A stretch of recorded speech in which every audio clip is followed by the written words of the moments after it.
Okay everyone, welcome to American Civil War and UK history and the Unfiltered Historian. Anyway, so I've got a surprise guest and we're in special location, so I'm going to turn the camera around and we're going to see who it is. It's Sarah K. Byerly. Is that right? I'll never get this name right. Right. I'm Sorry. Sarah K. Byerly. That's the one. Lovely to be here with you all. We are standing at Pelham's Corner on Fredericksburg Battlefield, a small piece of land preserved by Central Virginia Battlefields Trust. And this is where Major John Pelham brings a cannon down, and he's Confederate. He's a 24-year-old officer originally from Alabama, but he's making his mark, writing his story in Virginia. And one of the highlights of his career is here, right about where we're standing.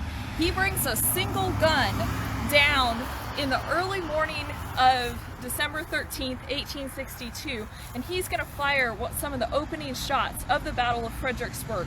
He's going to fire into the Union ranks, which are going to be off this direction towards Slaughter Pen Farm, which you may have seen in some of the earlier videos.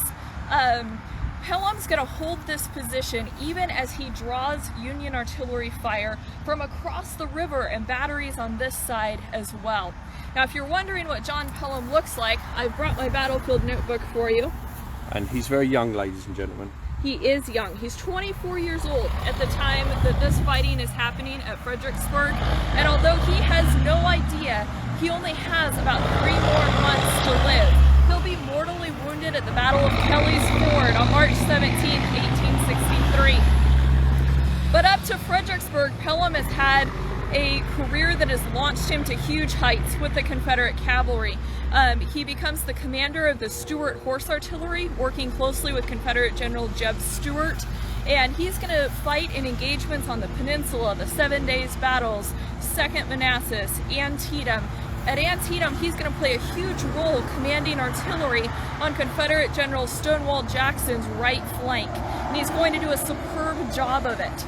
In the Loudoun County campaign, as the armies are moving toward what will be the Battle of Fredericksburg, Pelham's going to be perfecting these tactics that make him famous as a horse artillery commander, and that includes rapidly moving cannons so that his opponents don't know exactly where the next shot is going to come from. And that's part of what contributes to his success here at Fredericksburg, because all these artillery shells and projectiles are raining in on his position, and he and his men will fire off a shot, and then they'll move the cannon just a little bit. And Jeb Stuart, who's a great friend of Pelham, is really nervous. He's afraid that his young protege is going to be killed, and he keeps sending all these luckless couriers down here telling Pelham to pull out. It's time to leave this area. And Pelham keeps saying, no, I can hold my position. I'm going to wait till my ammunition chest is empty. And he does. When his ammunition chest is empty, he finally withdraws his gun from the position. Now, we should note there were casualties that happened while he was out here, and some of the men later wrote that this was not the type of fighting they wanted to do. If someone wanted to be this glorious and gallant, it should not be them. So we should keep that in mind.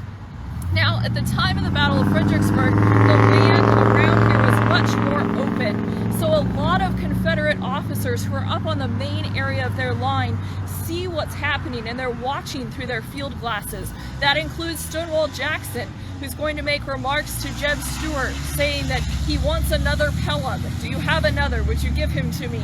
And if I had a Pelham on every flank, I could whip the world. Meanwhile, on Lee's Hill, Robert E. Lee is also observing the action, and he's going to give Pelham the name that sticks even to this era. He's going to call him Gallant, and he's going to say it is glorious to see courage in one so young. And this is kind of where the Pelham legend really starts to form. And for those of you who might be watching in the UK, just take a look at some of the newspapers from that era. And in some of the accounts of the Battle of Fredericksburg that are published in England, Pelham is mentioned. So he even gets this little moment of international fame. Wow, that was great. And so let's show them the cannon. Absolutely. And of course, then I would like to talk about the marker as well in a moment. And so this was put here by Central Virginia's Battlefield Trust. Is that correct? Yes. So, one of my favourite organisations. Yes. They've done a wonderful job preserving and then improving this spot as green space. And it's an area that's often overlooked when people come to the Fredericksburg area, but it's so important to come here and take a look. It really helps to put the fighting at Slaughter Pen Farm and Prospect Hill into full perspective. And the cannon that you see here is a replica of a Napoleon. Pelham brings his favorite Napoleon down here. This is not his actual gun, we should specify that. And the Blue and Gray Educational Society played a really big role in helping to place this cannon here with Central Virginia Battlefield Scouts. Wow. Was it rifled? The Napoleons are not rifled. No, they're not. Okay, so what is the range on a Napoleon? Sorry to put you on the spot. Oh dear, I don't have the yardage okay, off the top of my head. Sorry, I can get it to you, but it would be about where the brewery is if you were driving along this road heading towards Slaughter Pen. And again, if you know Fredericksburg, you'll know where the brewery is. And guys, you know, if you're in the area and you come to Fredericksburg, please come out and visit it, because it is worth it. Because when you're standing on the ground, you can actually see and understand the battle better. Definitely. And that's definitely something I've got from this, from just standing here. You know, when I first got here, I was here 10 minutes and I could, you know, I understand it better now. I can picture it. So can we just talk about the monument markers, because there's quite a few of these dotted about Virginia, isn't there? Absolutely. So there's lots of monuments, lots of markers. This particular style, this one that you're seeing here, you may have seen this style elsewhere in the Central Virginia, Fredericksburg, Chancellorsville area. And there are 10 markers that look like this, and they were placed by James Powers Smith after the war. Now, Smith was one of Stonewall Jackson's staff officers, and he's instrumental with some of the early interpretation and marking on the battlefields in this area. So this is one of the 10. They are all Confederate locations that he marked. So at Prospect Hill, there's one that says Jackson in the field. There's one down near Guinea Station where Jackson died. You'll see others throughout the area. So this one is here, and it's marking Stuart and Pelham. It says Battle of Fredericksburg, December 13th, 1862.